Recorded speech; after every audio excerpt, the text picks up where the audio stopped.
Solicito a la Secretaría informe a la Asamblea del resultado del cómputo de asistencia de los señores senadores. Honorable Asamblea, conforme al registro de asistencia se han acreditado 110 ciudadanos senadores. En consecuencia, hay quórum, señor presidente. Se abre la sesión del martes 16 de octubre de 2012, correspondiente al primer periodo ordinario de sesiones del primer año de ejercicio. El orden del día está disponible en el monitor de sus escaños, con lo cual se informa de los asuntos que corresponden a la agenda de hoy. El acta de la sesión anterior se encuentra publicada en la Gaceta del Senado de este día. En consecuencia, consulte la Secretaría de la Asamblea en votación económica si se aprueba. Consulto a la Asamblea en votación económica si se aprueba el acta de la sesión anterior. Quienes estén porque se apruebe, favor de levantar la mano. Gracias. Quienes estén porque se rechace, favor de levantar la mano. Aprobada el acta, señor presidente. Muchas gracias. Señoras y señores senadores, en fecha reciente fuimos enterados del lamentable fallecimiento de un destacado mexicano, Felipe de Jesús Vicencio Álvarez, quien fuera integrante de la Cámara de Senadores en la 58 y 59 legislaturas del Congreso de la Unión. Respetuosamente solicito que nos pongamos de pie y guardemos un minuto de silencio en su memoria. Se solicita ponerse de pie.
Muchísimas gracias. Por favor de tomar asiento. Para referirse a la figura del ex senador Felipe de Jesús Vicencio Álvarez, se concede la palabra por 3 minutos a la senadora Luisa María Calderón Hinojosa.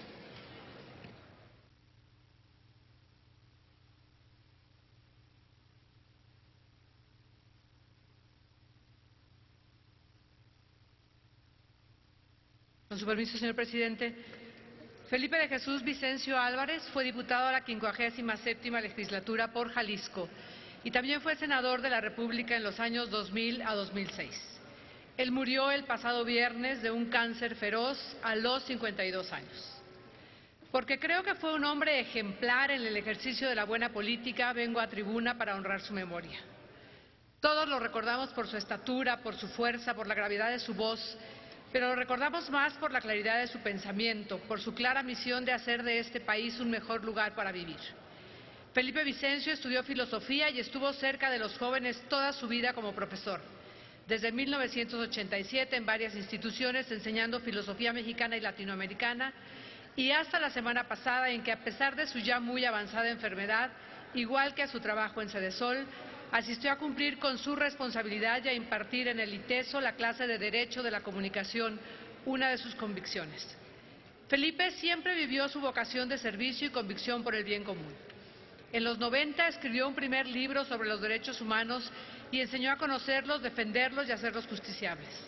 En 97 participó como candidato a diputado por Zapopan y ganó la diputación, a la que honró especialmente en 3 líneas de trabajo: el derecho a la información, la fortaleza de los municipios y la búsqueda de la paz en Chiapas desde la COCOPA.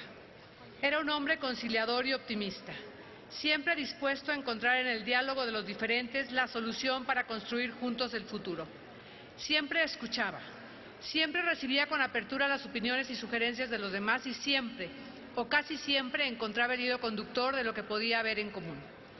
Participó en la Ley Federal de Acceso a la Información con la certidumbre de que su puesta en marcha haría que los gobiernos establecieran una distinta y cercana relación con los gobernados y al entregarles cuentas. Trabajó por la democracia en la comunicación también y se opuso a la llamada Ley Televisa, exponiendo siempre sus argumentos, y en honor a su congruencia debo expresar que se condujo siempre con firmeza hasta el último momento. Aún votada la ley, junto con 47 senadores, presentó ante la Suprema Corte de Justicia de la Nación acción de inconstitucionalidad, argumentando que era ventajosa para unos y mantendría la inequidad. La Suprema Corte terminó por declarar la anticonstitucionalidad y Felipe se mantuvo también respetuoso en su victoria. Felipe miró siempre al futuro. En 2010 escribía: nuestra dificultad para ver hacia adelante, esa vieja discapacidad para vislumbrar el futuro, nos mantiene atrapados en nuestras contradicciones y atascados en debates sin fin que pocas veces producen alguna respuesta, pero siempre desgastan, crispan y dividen. Mirando hacia adelante, nuestras diferencias pueden atemperarse. Orientando la reflexión, el debate y la acción hacia el futuro posible, las discrepancias pueden conducirse hacia un punto de fuga sin que se encienda la chispa del conflicto. Qué bien nos caería leer hoy y escuchar un poco al parlamentario Vicencio, al pacifista en Chiapas y por Chiapas, al panista sencillo que había en Felipe de Jesús Vicencio.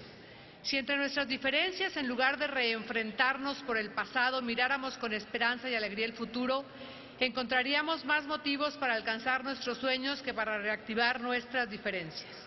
Con su fe en el futuro, Felipe Vicencio construía y también tocaba la guitarra y cantaba bohemia y reía alegre y dulcemente, y lo hacía muy frecuentemente.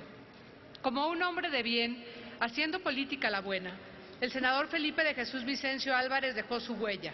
Fue escritor en varios diarios donde lo podremos seguir. Y a esa huella, con su acento humano, respetuoso y firme, hay que seguirle el paso y escucharlo bien. Es cuanto, señor presidente.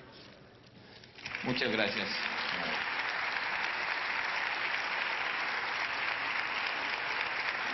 Sonido en el escaño del senador Zamora. Muchas gracias, presidente. Como jalisciense, queremos sumarnos, el senador Jesús Casillas también y la bancada del PRI, por supuesto, al pesar y al dolor de la familia de nuestro gran amigo Felipe de Jesús Vicencio Álvarez. Coincido con la senadora Luisa María Calderón en que el señor Vicencio Álvarez fue un hombre respetado y respetable. Coincidimos en que fue un hombre que dedicó todos los tiempos de su vida para hacer honrar sus principios y sus valores. Coincidimos plenamente nosotros en que se trató de una persona que se dedicó tanto a la academia como a la comunicación y al servicio público en el ámbito municipal, en el ámbito estatal y en el ámbito federal. Por esa razón también compartimos el pésame como jaliscienses por esta gran pérdida y nos sumamos al dolor de su familia. Es cuanto, presidente. Gracias, senador. Sonido en el escaño de la senadora Diva Gastelum, por favor. Yo quisiera que mis palabras fueran de mucho afecto, de mucha consideración a una mujer que queremos entrañablemente. Es un ícono en la lucha de las mujeres, que es María Álvarez Vicencio, mamá de quien hoy hacemos este homenaje póstumo. Desde aquí a Elenita, todo nuestro afecto, reconocimiento y aprecio por este momento difícil que ella pasa, pero estoy segura que con la vitalidad que ella tiene, sabrá superar. Muchas gracias, senadora. Sonido en el escaño del senador Manuel Bartlett. Muchas gracias, señor presidente. Quiero también expresar mi opinión excelente en relación con nuestro compañero Vicencio. Compartimos el Senado en aquellos difíciles momentos y me consta que fue un hombre absolutamente independiente. defensor de sus propios valores, realmente un legislador que merece nuestro reconocimiento. Muchas gracias, señor presidente. Gracias, senador Bartlett. Sonido en el escaño, la senadora Angélica de la Peña.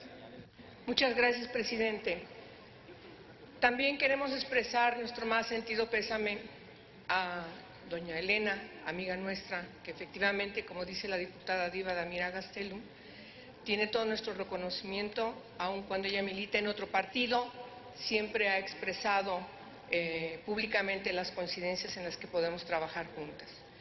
Y esa actitud también se reflejó en la forma como trabajó, como militó Felipe.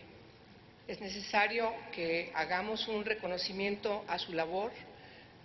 Le observamos cuando fue senador, su posición siempre lúcida, independiente, siempre responsable de sus ideas que defendió con gran ahínco. Entonces, también, por favor, expresamos al Partido Acción Nacional nuestro más sentido reconocimiento por la pérdida de este militante honorable. Gracias. Muchas gracias, senadora.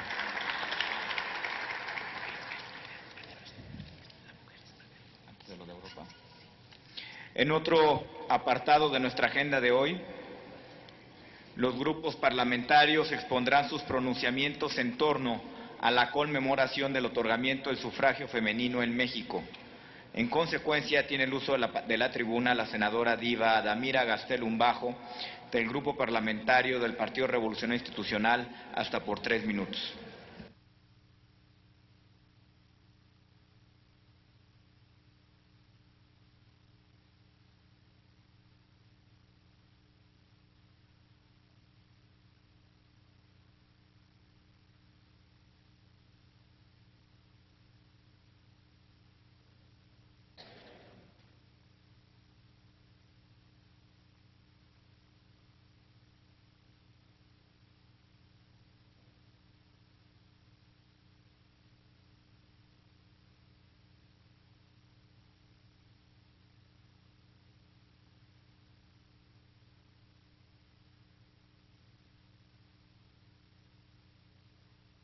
Muchas gracias, señor presidente, compañeras y compañeros senadores.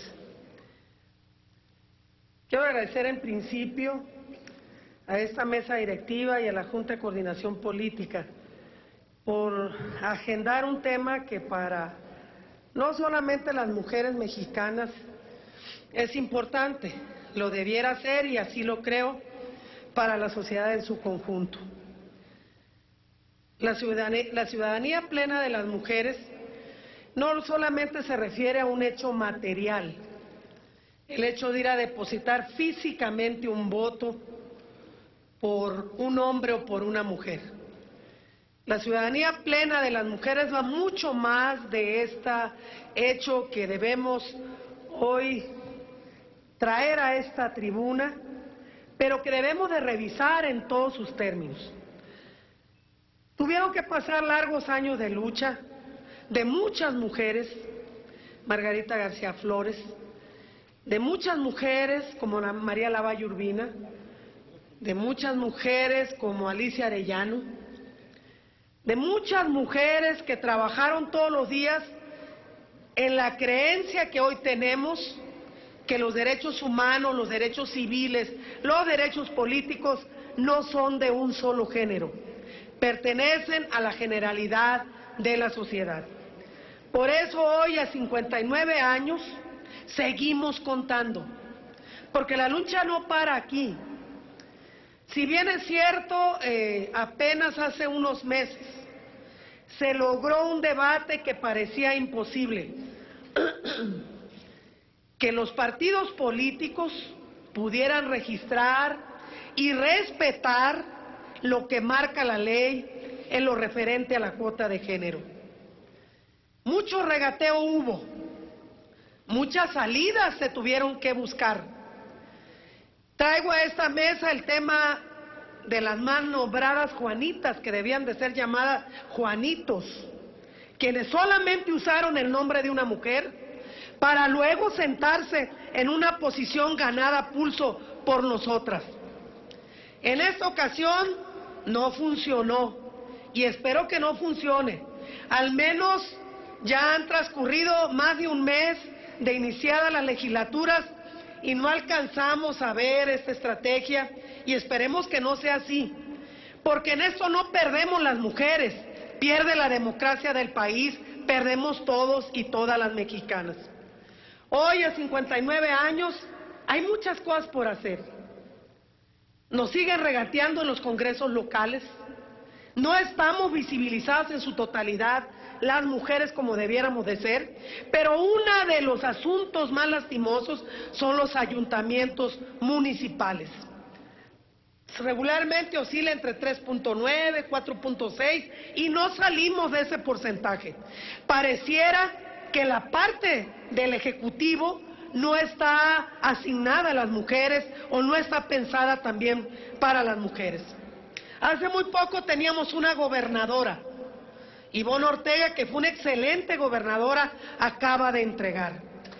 Y no he venido aquí a hacer un muro de las lamentaciones de la lucha de las mujeres mexicanas. Esta etapa que nos toca a hombres y especialmente a mujeres, nos debe de llamar para que deje de ser un tema de pleito, de dificultad, de obstáculo a más de la mitad de la población que representamos las mujeres mexicanas.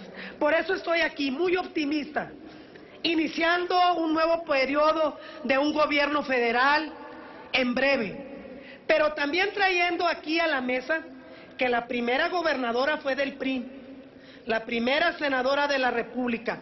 Fue el PRI la que promovió a Aurora Jiménez para que fuera diputada federal. Es mi partido el que se ha puesto a la cabeza en una lucha que todavía no se ha concluido, que todavía no tiene el resultado que estamos esperando. Por eso, compañeras y compañeros, hoy la representación de esta Cámara ha aumentado, pero presencia de mujer debe de garantizar conciencia de género. No es suficiente tener un escaño o una curul, es más necesario tener presente que la lucha de muchas mujeres debe ser nuestra causa, que la agenda de las mujeres en esta legislatura debe ser fundamental, porque no hay otro grupo social como nosotras que tienen tanta problemática, que requieren de tanta atención. Y yo pongo un ejemplo, hace unos días la presidenta de Salud, Maki, a quien yo admiro, promovía un spot acerca del cáncer. Seguimos siendo un número rojo en el tema de mujeres. La parte laboral, la parte política, ¿qué se dice de la violencia en contra de las mujeres? Por eso inicié diciendo que la ciudadanía plena de las mujeres está a punto de alcanzarse. Luchemos, compañeros. Creo en que los compañeros senadores nos darán el lugar que corresponde a las mujeres de este país, pero también creo que esta lucha continuará de la mano de todas las mujeres que hemos venido a esta Cámara de Senadores claras de luchar por lo que más vale la pena: la ciudadanía plena de las mujeres, un mejor bienestar de vida para todas nosotras. Muchas gracias. Gracias, senadora Diva Damira Gastelum Bajo. Para el mismo asunto se le concede el uso de la palabra a la senadora Laida Elena Sansores San Román en el uso de la palabra.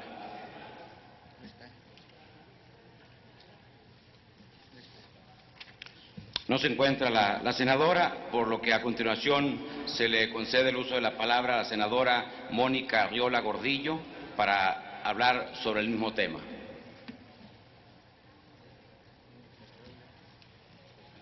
Sí.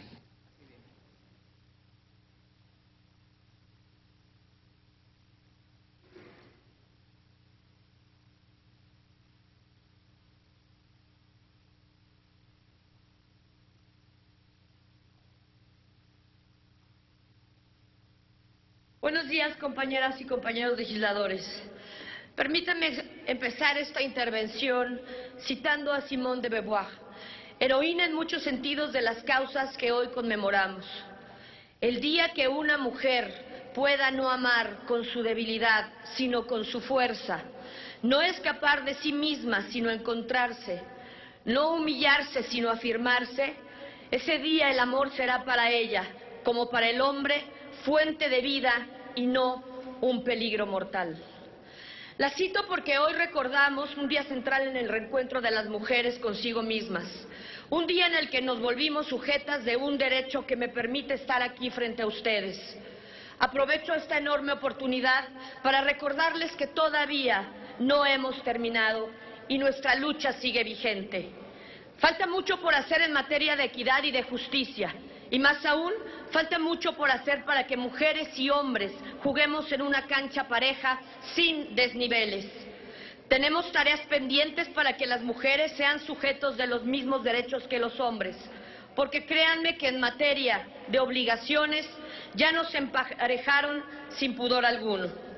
El día 17 de octubre de 1953, 25 años después de que las británicas, las mexicanas adquirimos por fin el derecho de votar y ser electas.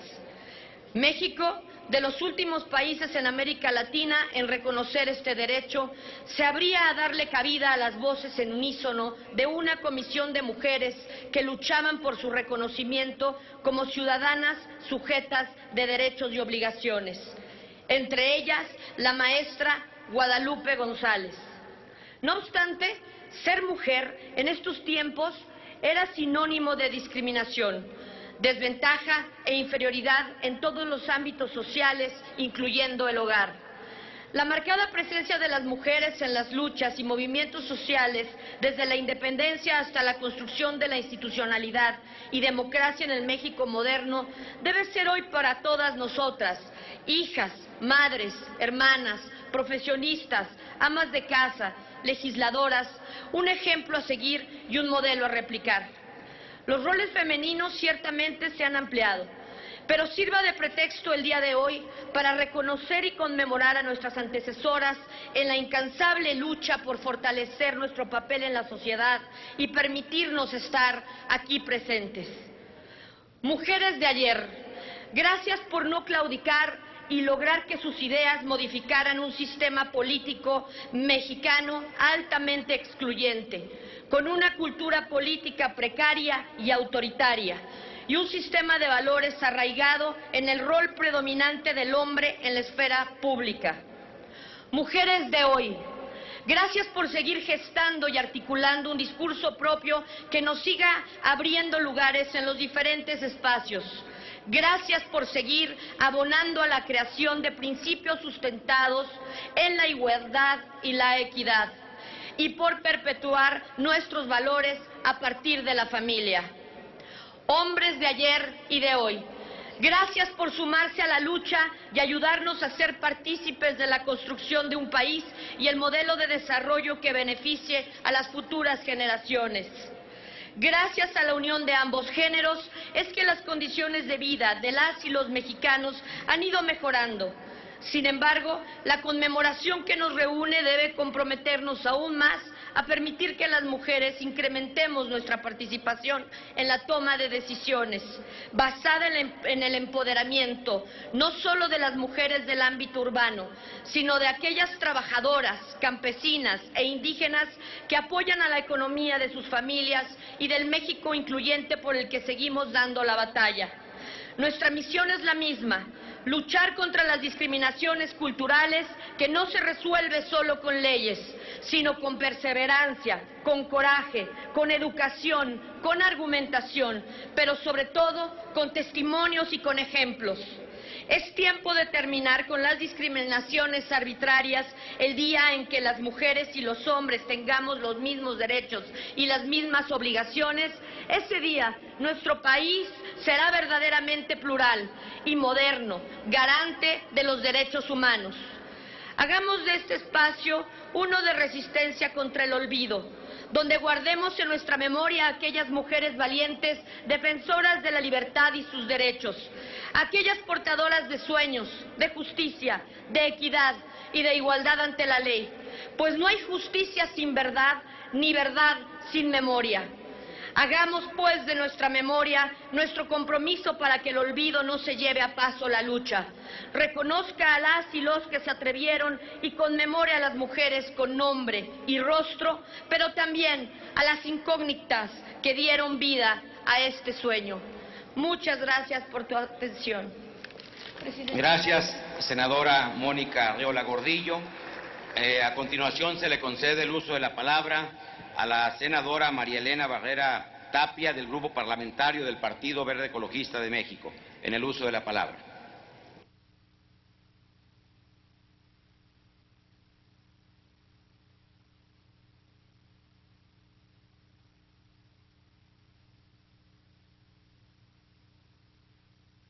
Con su permiso, señor presidente, señoras y señores senadores de la República, hoy, al celebrar el 59 aniversario de la publicación de la reforma constitucional que otorgó el derecho pleno al voto a la mujer mexicana, es menester reflexionar acerca de los retos que hoy enfrentamos como género para ejercer a plenitud este derecho fundamental de ciudadano. Y es que estoy convencida de que los derechos políticos son detonadores del resto de las garantías individuales consagradas en nuestra Constitución. Al sufragar, refrendamos el compromiso de involucrarnos en temas de la agenda política de nuestro país. En este mismo sentido, al ser votadas, damos cuenta de una sociedad empeñada en consolidar a la equidad como la norma elemental, básica e indispensable de nuestra diaria convivencia. La lucha de las mujeres que presidió al logro del 17 de octubre de 1953 nos deja una lección que es menester seguir practicando, y es que esta conquista hermanó a todas las mujeres mexicanas e independientemente de su filiación les otorgó un objetivo común. Segura estoy que esta lucha nos sigue brindando muchos más motivos para coincidir que para disentir. Por ello, las mujeres que hoy ostentamos cualquier puesto de representación popular debemos entender que queda aún mucho por exigir, por legislar, por conseguir en beneficio de las mujeres mexicanas. Exigimos un diagnóstico claro en cuanto a nuestra realidad en la nación para construir propuestas que puedan transformar en oportunidad, confianza, seguridad, esperanza y sonrisas lo que hoy es contratiempo, desconfianza, miedo, incertidumbre y llanto para millones de mujeres mexicanas. Por solo citar un ejemplo, ayer apenas se celebraba el Día Mundial de la Mujer Rural y esta celebración nos obligó a voltear la mirada hacia una triste realidad. La mujer del campo es hoy una mujer sola que habita en pueblos donde los hombres y los jóvenes emigran en busca de oportunidades, dejándola en una circunstancia de amplia dificultad. Pero también esta realidad que nos exige extirpar de la sociedad los vestigios de misoginia que aún existen y que permiten que prácticas discriminatorias inhiban o violen las garantías individuales y las expectativas de crecimiento de las mujeres y, en consecuencia, de la nación toda. Aún la mujer da rostro a la pobreza, aún se elige a la hija para que abandone los estudios y el hijo continúe su formación académica. Aún la mujer pone en riesgo o pierde la vida por falta de atención médica oportuna e integral. Aún nos conmociona ver los índices de mujeres que sufren algún tipo de violencia. Aún nos indigna las elevadas cifras de embarazo en adolescentes y la irresponsabilidad de varones y de sus familias entre ellos. Aún perviven prácticas que se alejan del principio que manda que al igual trabajo, igual salario. El embarazo sigue siendo un grave riesgo para mantener un trabajo y la irrupción de la mujer en determinada área sigue siendo noticia y causa de asombro, o noticia para los medios de comunicación y no una agradable constante. Hoy debemos entender que cada conquista, cada avance en la reivindicación de la mujer enaltece al género humano. Cada paso hacia adelante del género femenino fortalece la sociedad. Nadie, absolutamente nadie escapa a los beneficios que genera vivir en equidad. Hoy, México es impensable sin la aportación de la mujer. La vida pública de la nación existe con nuestra voz y existe con nuestras ideas. Muchas gracias. Gracias, senadora María Elena Barrera Tapia.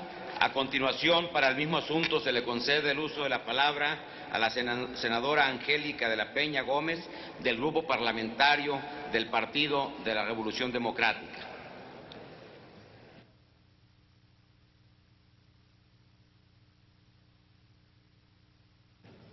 Muchas gracias, señor presidente.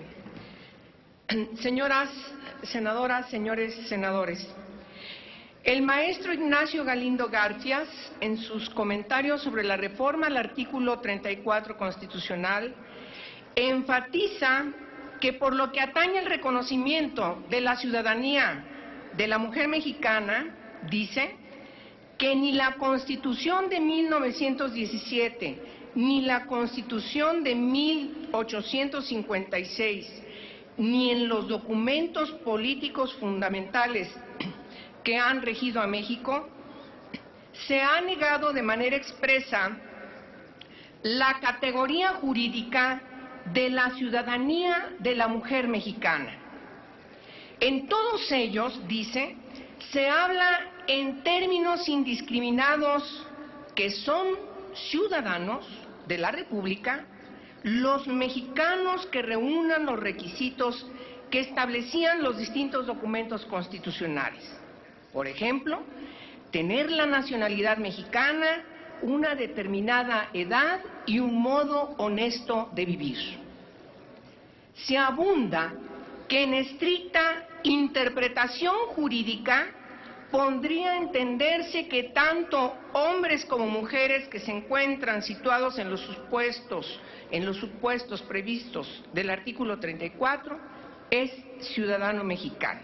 O sea, que en estricto sentido del derecho romano, donde la ley no distingue, nosotros no debemos distinguir. Señoras y señores, sin embargo, el estatus civitatis del sistema jurídico mexicano cambió en 1953 y la Carta Magna tuvo que incluir la especificación y visibilización de la otra parte de la humanidad, las mujeres, que en los hechos no ejercían plenamente los derechos políticos y por lo tanto estaba discriminada de la participación electoral por su condición de sexo. El predominio del lenguaje masculino como lenguaje neutral queda evidenciado como una forma de discriminación en distintos tratados internacionales, por ejemplo, la Declaración Universal de los Derechos Humanos del 48, la propia Convención sobre los Derechos Políticos de la Mujer y con la reforma al 34 constitucional comienza el camino vindicador de los derechos políticos de las mujeres.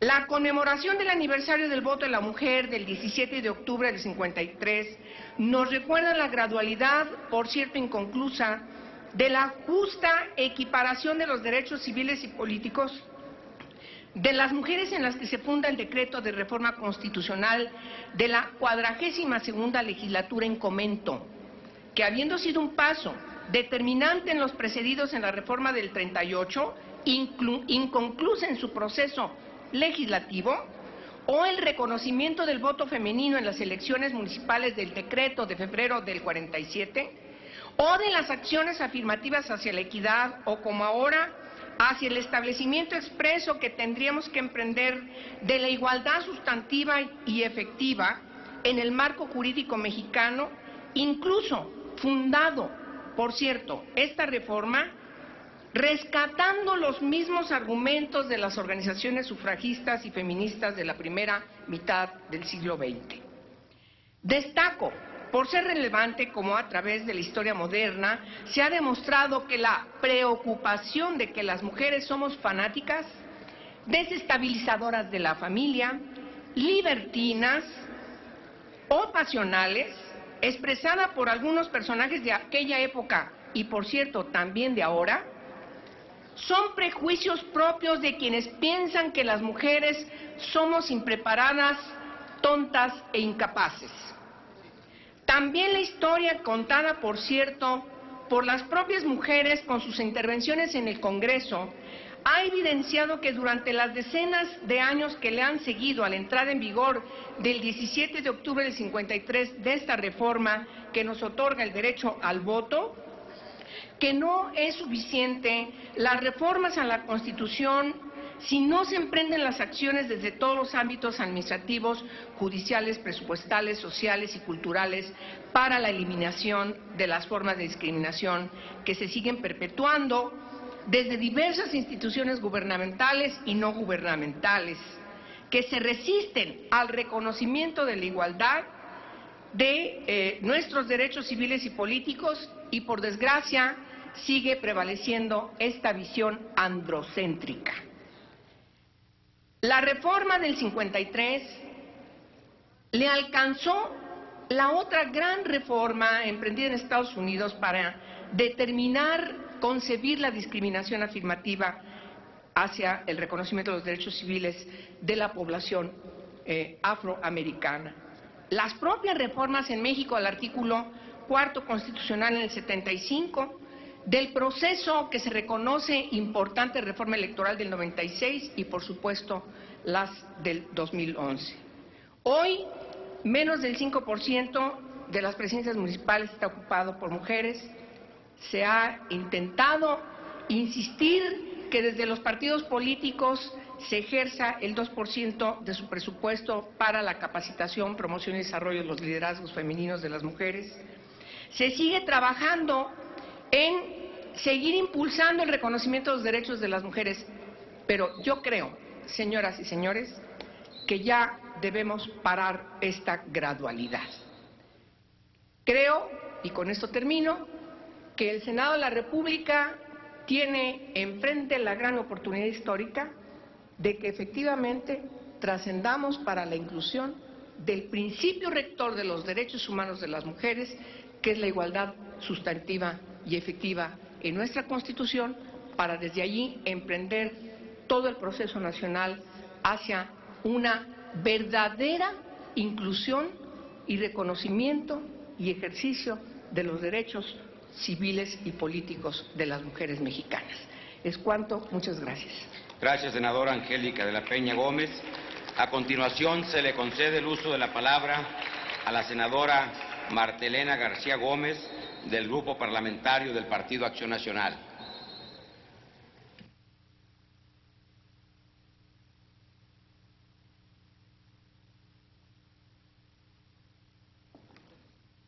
Con su venia, señor presidente, el día de hoy conmemoramos uno de los logros más importantes para el ejercicio de los derechos políticos de las mujeres en México, en el que se establece la igualdad de derecho a las mexicanas para elegir y para ser electas.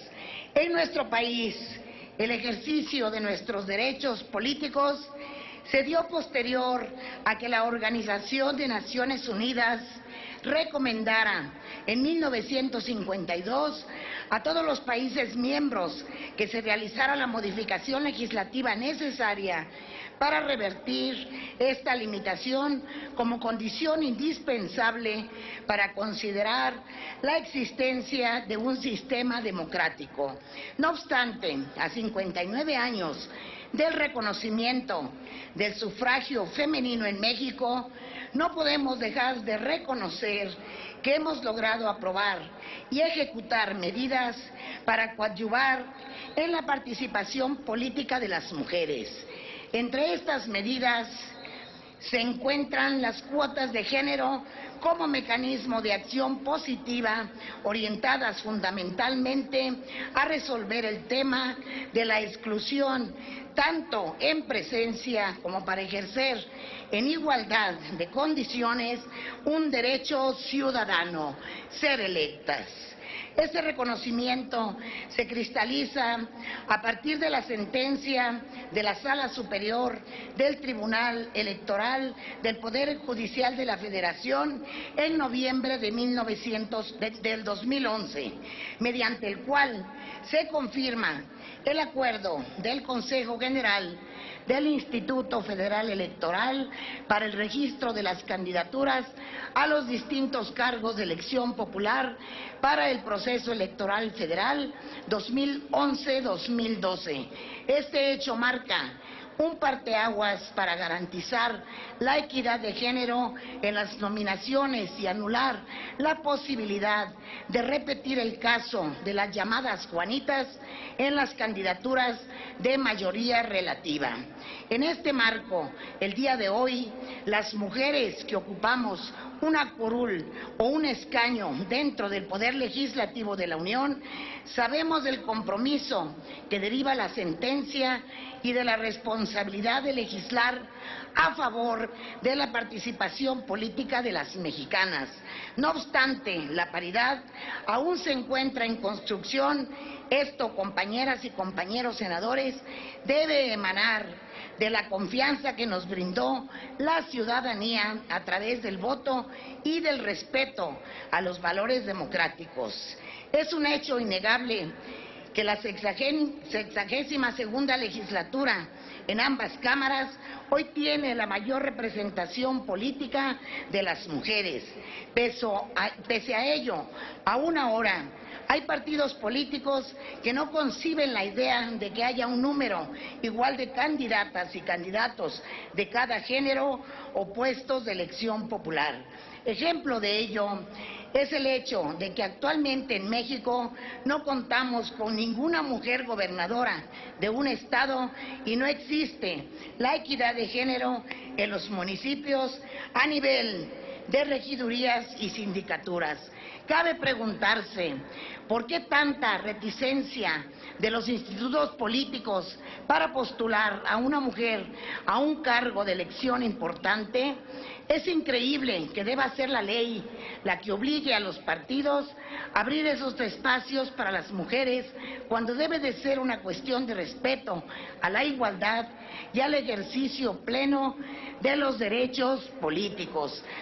Es aún más criticable que los propios partidos, a pesar de que cuentan con recursos para capacitar y promover la incorporación de las mujeres a la participación política, se valgan de simulaciones para desplazar a las mujeres de la vida política del país.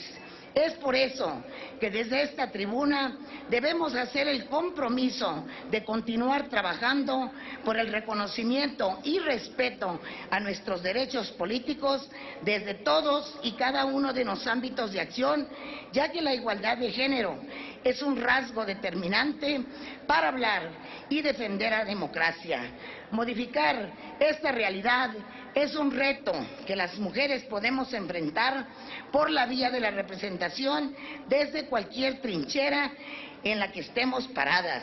Debemos ser capaces de consolidar la democracia mexicana mediante la apertura de nuevos espacios de diálogo, de negociación y concertación con las instituciones públicas, sociales y, si hablamos de la dignidad de la persona humana, debemos plantear la democracia desde un paradigma de justicia social para las mujeres, sustantivamente incluyente de todas y todos los mexicanos, porque las mujeres seguiremos exigiendo la igualdad, aprovechando cada una de las oportunidades que tengamos para eliminar la discriminación y alcanzar el respeto de nuestros derechos humanos, porque sin duda somos las mujeres el nuevo rostro de la democracia. Y efectivamente, compañeros, efectivamente solo quedaba una mujer como gobernadora de Yucatán, pero lamentablemente ella nunca tuvo mujeres en su gabinete. Y hoy la alcaldesa recién electa de León, Guanajuato, tampoco tiene ninguna mujer en su gabinete. Y eso, compañeras y compañeros, es muy lamentable. Equidad de género no quiere decir que llegue una mujer, sino que lleguemos todas. Es cuanto, señor presidente. Gracias, senadora Marta Elena García Gómez. A continuación, ¿para qué asunto, senadora? Sonido, por favor, en el escaño de la senadora Angélica Araujo, a sus de Rosario órdenes. Araujo. Solamente para una rectificación de hechos, por lo que acaba de señalar la senadora, y con todo respeto. Efectivamente, sí hay mujeres en los gabinetes. Yo soy una prueba de eso en el estado de Yucatán y hoy honrosamente, por supuesto, aquí desde este Senado. Yo creo que algo que tenemos que señalar es que entre mujeres nos apoyamos, entre mujeres nos respaldamos y eso hoy más que nunca tiene que significarse en este Senado. No permitamos que nada ni nadie nos divida. No permitamos que en la lucha de las mujeres nada ni nadie ni ningún otro tipo de intereses nos dividan, por favor. Hoy más que nunca signifiquemos la unidad entre las mujeres. Eso es lo que nos va a permitir realmente avanzar. Eso es lo que nos va a permitir de verdad abrirle más espacios. No permitamos que intereses de fracciones y de partidos nos dividan, por favor, con todo respeto a mis compañeras senadoras y por supuesto a la senadora que me acaba de anteceder en el uso de la palabra. Muchas gracias, senador. Gracias, senadora Angélica Araujo. A continuación se le concede el uso de la palabra al senador Rabindranath Salazar Solorio, presidente de la Comisión de Relaciones Exteriores para Europa, para referirse al otorgamiento del Premio Nobel de la Paz a la Unión Europea y en representación de los integrantes de dicha comisión, se le concede el uso de la palabra.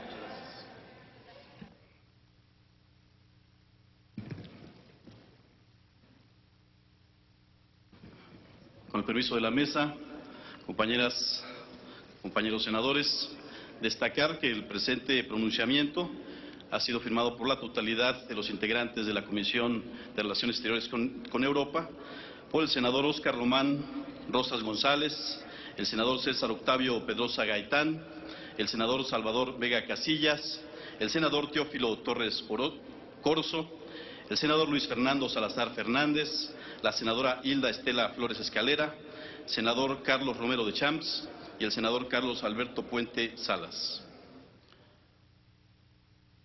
El 25 de marzo de 1957, 6 países europeos firmaron el texto del Tratado de Roma, un tratado que definió el futuro de Europa e hizo posible lo que para muchos era solo un sueño. Aquel día, dejando atrás una historia llena de desencuentros y poniendo la mira en una visión compartida del futuro, Francia, Alemania, Italia, Bélgica, Holanda y Luxemburgo sentaron las bases de una paz duradera y anclaron esa paz en objetivos e instituciones comunes. Hoy, el sueño de 6 naciones ha derivado en la edificación de un gran bloque político y económico conformado por 27 estados. Un bloque que ha rebasado todas las proyecciones y que, pese a los pronósticos y sus innegables contradicciones, ha logrado constituirse en un polo de poder mundial y consolidarse como un proceso de integración exitoso y avanzado en el ámbito internacional. Por ello, y porque los mexicanos compartimos con los europeos principios y valores fundamentales, entre los que de manera muy clara destaca nuestra vocación pacifista, saludamos la decisión de concederle a la Unión Europea el Premio Nobel de la Paz 2012. Estamos conscientes de la complejidad del contexto político y económico europeo. Nos preocupa el alto costo social de las medidas que se están adoptando para hacer frente a la crisis y tomamos en cuenta que pueden existir diversas contradicciones y acciones de política exterior e interior que han puesto en duda, en algunos momentos, el compromiso de algunos países con los derechos humanos y el respeto al derecho internacional. Sin embargo, creemos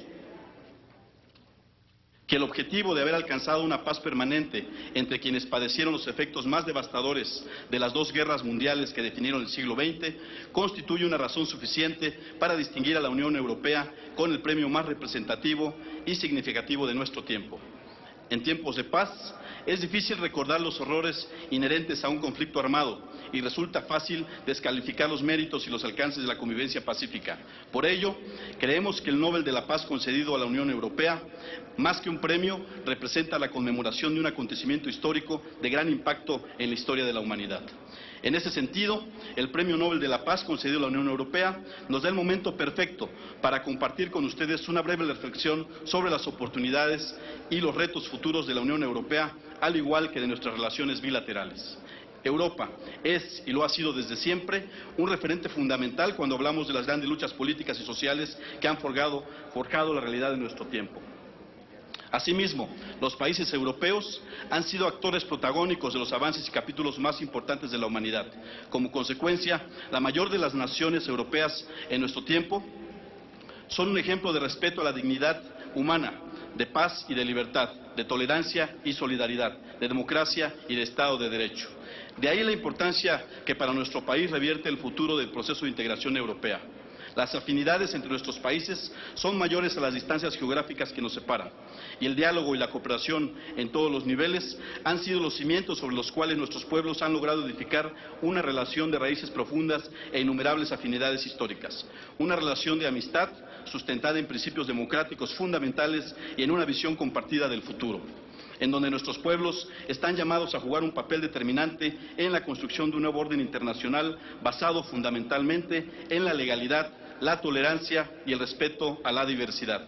Por ello, conscientes de la importancia de que naciones como las nuestras defiendan nuestros intereses comunes en el escenario mundial y tomando en cuenta que muchas de las problemáticas que enfrentamos en nuestros respectivos ámbitos geográficos también son compartidos, los integrantes de la Comisión de Relaciones Exteriores Europa hemos decidido hacer propicia la ocasión para emitir un pronunciamiento político contundente que contribuya a estrechar nuestros vínculos y fortalezca aún más las excelentes relaciones existentes entre nuestros pueblos. Compañeras y compañeros legisladores, el otorgamiento del Premio Nobel de la Paz a la Unión Europea no podía haberse dado en un contexto más simbólico. La crisis económica e institucional por la que atraviesa el bloque europeo y la grave situación social en la que se encuentran algunos países en lo particular nos hace recordar una de las frases más célebres de Jean Monnet, uno de esos hombres soñadores que hicieron posible la fundación de la Unión. Los hombres solo aceptan el cambio resignados por la necesidad y solo son capaces de ver la necesidad durante la crisis. Hoy Europa está en paz, unificada y quizá en breve más fuerte que nunca. Ese es su gran reto y el que lo logren será bueno para los europeos y también muy bueno para quienes anhelamos un sistema internacional multipolar y más equilibrado. Por todo lo anteriormente expuesto, la Comisión de Relaciones Exteriores de Europa del Senado de la República expresa su más sincera felicitación a los países miembros de la Unión Europea por el Premio Nobel de la Paz que les ha sido entregado y les desea el mayor de los éxitos en el proceso de fortalecimiento y consolidación de los principios y los valores que dan sustento a la integración europea. Es cuanto, señor presidente. Gracias, señor senador Rabindranath Salazar Solorio. A continuación, pido a la Secretaría que dé cuenta de las comunicaciones recibidas. Se recibió una comunicación de la senadora Adriana Dávila Fernández, por la que informa que el pasado 9 de octubre quedó instalada la Comisión contra la Trata de Personas. Asimismo, se recibieron las siguientes comunicaciones por las que se informa de la instalación de diversas comisiones de Senado llevadas a cabo el pasado 10 de octubre. Una, del senador Isidro Pedraza Chávez, presidente de la Comisión de Autosuficiencia Alimentaria, y otra, del senador Mario Delgadillo Carrillo, presidente de la Comisión del Distrito Federal. Así también se realizaron las siguientes comunicaciones por las que se informa de la instalación de otras comisiones realizadas el jueves 11 de octubre. Una, del senador David Monreal Ávila, presidente de la Comisión Jurisdiccional. Del senador Héctor Larios Córdoba, presidente de la Comisión de Comercio y Fomento Industrial. Otra, del senador Humberto Maya Escanaval, presidente de la Comisión de Asuntos Fronterizos Sur, y una del senador Zoé Robledo Aburto, presidente de la Comisión de Biblioteca y Asuntos Editoriales. Esta Asamblea ha quedado debidamente enterada de la instalación de las 61 comisiones del Senado de la República. Pasamos al siguiente asunto. Se recibió una invitación del Ayuntamiento de Uruapan, Michoacán, para asistir al acto cívico conmemorativo del 147 aniversario luctuoso de los mártires de Uruapan, a realizarse el próximo domingo 21 de octubre del año en curso. Para asistir a esta ceremonia, en representación del Senado de la República, se designa a los senadores José Ascensión Orihuela Bárcenas, María del Rosario Pineda Gochi, Raúl Morón Orozco, Luisa María Calderón Hinojosa e Iris Vianey Mendoza Mendoza. En nuestro apartado de iniciativas se le concede el uso de la palabra al senador Arturo Zamora Jiménez, del Grupo Parlamentario del Partido Revolucionario Institucional, para presentar proyecto de decreto por el que se reforma el párrafo tercero del artículo 50 de la Ley de Caminos, Puentes y Autotransporte Federal. En el uso de la palabra.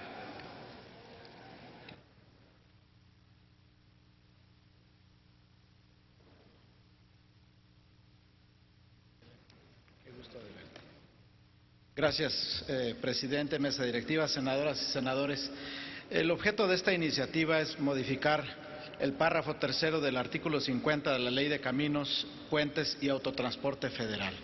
Como es del conocimiento de todos los mexicanos, las carreteras de México se han convertido en zonas de alto riesgo en la conducción de vehículos debido a la permisión que en estos momentos hay para que circulen vehículos de doble tractocamión. Vehículos que, de acuerdo a los estándares internacionales, solamente tienen la posibilidad de llevar una carga de 22 toneladas. Si a estas 22 toneladas sumamos el peso del propio automóvil, la carga entonces no pudiera superar 43 toneladas. Sin embargo, en el territorio nacional, lo que ha estado ocurriendo en los últimos años es que los vehículos de carga, que son remolques doblemente articulados, llegan a tener hasta 110 toneladas de peso y se convierten en una situación sumamente riesgosa, no solamente para la vida de las personas, para su salud y su integridad, sino que además se han convertido en un elemento terriblemente dañino para la infraestructura carretera y los puentes que hay en el territorio nacional. Quiero compartir con ustedes que la Cámara de los Diputados, cuando diseña precisamente su presupuesto, destina 100,000 millones de pesos aproximadamente para el mantenimiento de las carreteras. Las carreteras primarias, secundarias, terciarias, todas estas carreteras que en el país han sido de utilidad para la transportación y desplazamiento de todo tipo de mercancías, han sufrido daños severos, precisamente por la permisión que existe en el ámbito del tonelaje que se traslada por nuestras carreteras. Los puentes también, tenemos ejemplo de varios puentes que se han vencido y ha habido tragedias precisamente por los pesos. Pero además es importante el tema del riesgo a la vida de las personas y debemos recordar nosotros lo ocurrido en Álamo, Veracruz, en 2012, donde ocurrió la muerte muy lamentable de 43 personas. Este tipo de accidentes, no solamente en zonas carreteras, en zonas conurbadas y a veces en zonas urbanas, han generado terribles tragedias precisamente por permitirse el incremento volumétrico y el incremento en el tonelaje de este tipo de vehículos. Por esa razón, distinguidas senadoras y estimados senadores, es la idea de esta iniciativa modificar el párrafo tercero del artículo 50 de la ley ya citada, que actualmente establece lo siguiente: tratándose de objetos voluminosos o de gran peso, se requiere de permiso especial que otorgue la Secretaría en los términos de esta ley y los reglamentos respectivos. Precisamente, y en virtud de esa posibilidad que la ley da a la propia Secretaría, se ha venido manejando este tema de acuerdo a los criterios que seguramente son precisamente del desplazamiento de mercancías en el país. Sin embargo, si en el territorio nacional adoptamos un criterio que sea acorde a lo que se establece en el ámbito internacional, tendríamos que prohibir en México los camiones de doble remolque y esto generaría de entrada 55,000 nuevos empleos. De tal suerte que además del beneficio en el mantenimiento a carreteras donde no tendría que gastar tanto el gobierno federal, el beneficio por la certeza y la seguridad para todos los que transitamos en carreteras, entendemos nosotros que hay otro beneficio que sería en el ámbito laboral y por esa razón la propuesta quedaría de la siguiente manera. Queda estrictamente prohibida la circulación de camiones con doble remolque, así como los que sobrepasen un máximo de 32 toneladas de peso en su carga. En el caso de los camiones, el peso de la carga no podrá exceder de un máximo de 32 toneladas y la longitud de dichas unidades no deberá exceder de 22 metros. Es cuanto, señor presidente. Gracias, senador. Sí, al senador Jesús Casillas, sonido.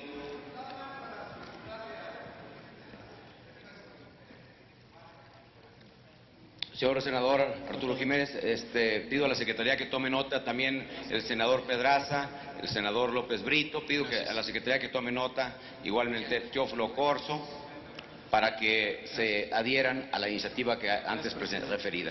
Túrnese a las Comisiones Unidas de Comunicaciones y Transportes y de Estudios Legislativos. Sí, perdón, para Rocío.